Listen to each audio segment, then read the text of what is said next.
What's going on, guys? In this video we're going to be exploring Malapascua in Cebu, Philippines.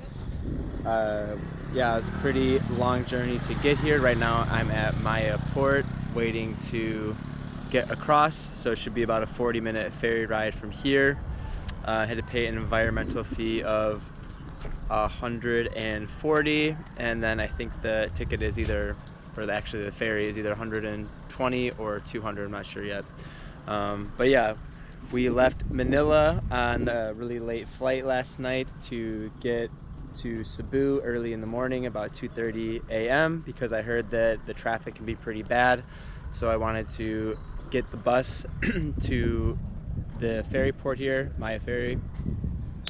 And yeah, we got there to the bus station around 3:30 a.m. and right now it is about 8:30 right now, so we should be able to leave on the next ferry here at 9. They come every 30 minutes, so yeah, excited to finally get over to Malapascua. We should be doing a lot of scuba diving, snorkeling, and just exploring the beautiful beaches they have over there, and hopefully get some sleep as well after the journey we've had to get here. So yeah.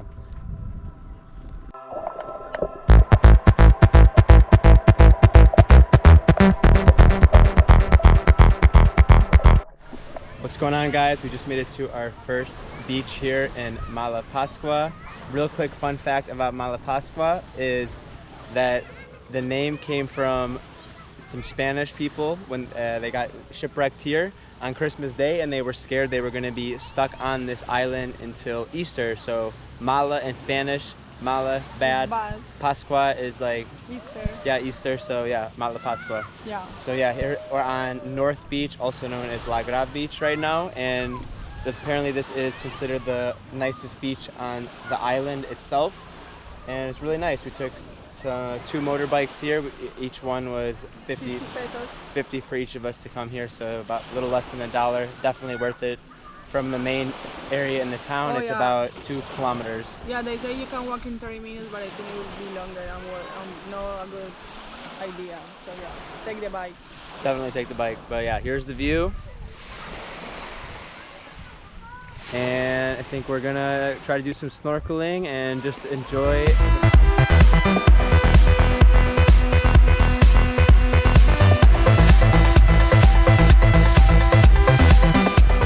Guys, second day here in Malapascua. Right now we are at the main beach that you get off on, Logan Beach. Dogs are being pretty loud. And yeah, we just hired a boat, just contracted a boat to take us around to some different snorkeling spots around the island. There's a bunch of guys sitting right in front over here once you get off the pier. So if you want to do the same thing, it's going to cost us 1,500 pesos for the 2 of us. And yeah, he'll just take us around to 4 different sites, and it should last around 3 hours, so we'll be able to do some snorkeling around the island, including a Japanese shipwreck, and yeah, I don't know what else we'll have to see. So yep, we'll show you guys how that looks if you're gonna come rent a little tour around Malapascua, and it should be pretty fun.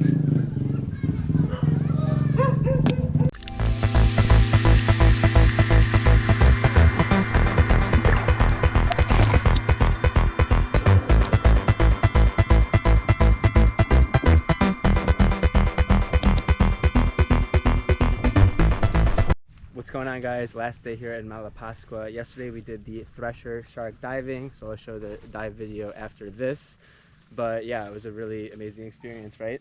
Yeah, I mean, it was pretty crazy because the sharks came so close to you, so everywhere you see was a shark, so they were kind of doing rounds around us, and you see a shark on top of you in the down part, like behind you. So for me it was pretty scary because I kind of freaked out, but overall it was a really nice experience. Yeah, but they're not dangerous, really. I don't think there's any attacks of people from the Thresher Sharks. And what's really great about Malapascua is it's like very environmentally friendly. So other places where you do like shark diving, they'll actually feed the sharks and like train them to go to that location. But here it's all natural. The reason the sharks are there is because it's like a cleaning station for them of other fish, like cleaning the sharks. So that's why you're able to see them in such high frequency there. Yeah. And one thing to definitely note is we were planning to do our diving with a place called MBI Dive, but when we went there, they said that we would need to do the refreshing course. Yeah, if you haven't dove in 6 months, Patty recommends, I don't think it's a requirement, I'm pretty sure it's a recommendation, recommends that you do a refresh course. Yeah, we're definitely not saying to not do the refresher if you haven't like dove in a while, but like maybe over a year. But yeah, it's just for us what didn't seem necessary to do the refresher at this time. I mean, I have like over 70 dives, and we just went diving like 7 or 8 months ago, so not even a year. Although Patty recommends if it's more than 6 months, you should do the refresher. Yeah. And I've definitely done the refresher before when I haven't dove for like a year or two, but at this point, yeah, it seems pretty unnecessary. But yeah, if you need to do the refresher, definitely do it. And another thing is like, depends how many dives you wanna do. You should stay in the island because that's kind of the only activity you can do here, right? Yeah. So the beaches are like, compared to other places in the Philippines, like the beaches are okay. I mean, there's a lot of coral, but we did some snorkeling around, and it wasn't like super like impressive great, or anything. Yeah. So yeah, really the best part about this is the Thresher Shark diving. If you're not gonna come to do that, maybe check out some other islands in the Philippines that will be nicer. Yeah, because we came here for 5 days, right?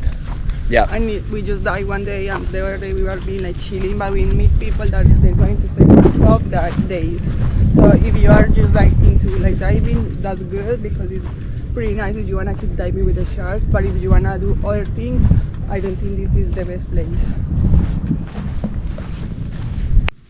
So there they were saying, oh, you guys can't dive since we last dove like 7 or 8 months ago without the refresh, and the refresh I think was like $70 a person. So we're like, oh, the dives are like 30 or 40 per dive. So yeah, we didn't want to do the refresh. So we went to another place, yeah. And just they didn't ask us about how long we dove, so we dove with them without doing the refresh. And another thing to note is you have to be an advanced level diver to do the shark diving, and MBI didn't have like any workaround with that. They just said no, you can go to other dive sites, but you can't do the Thresher Shark diving unless you're an advanced diver. But the other place we went to, I'm advanced, but she's not. She's just open water. So what they did for her was they had like a 6-month program called like depth diver, where the first dive we did with her was just like a training dive. It was kind of a training dive where we just went down to about 27 meters. So she was able to see the sharks on that one, and then we were able to do another one after that to also see the sharks as well. So yeah, but in that dive they text me like to check it if I was deep sea or something. So the guy do like some to see if she had the or stuff like that. So I have gas to narcosis. Yeah. They had her do a little test, but yeah, so definitely MBI is like the highly ranked one here. You'll see when you get off the boat, and maybe you already saw it if you're planning to come here for the Thresher Shark divers, but they're pretty strict about their policies. So some of the other places, especially if you're just an open water diver, I would say check out some of the other places if you want to do the shark diving, and they're not going to let you do it there. So, and yeah, now we'll show you how our experience went with the Thresher Sharks.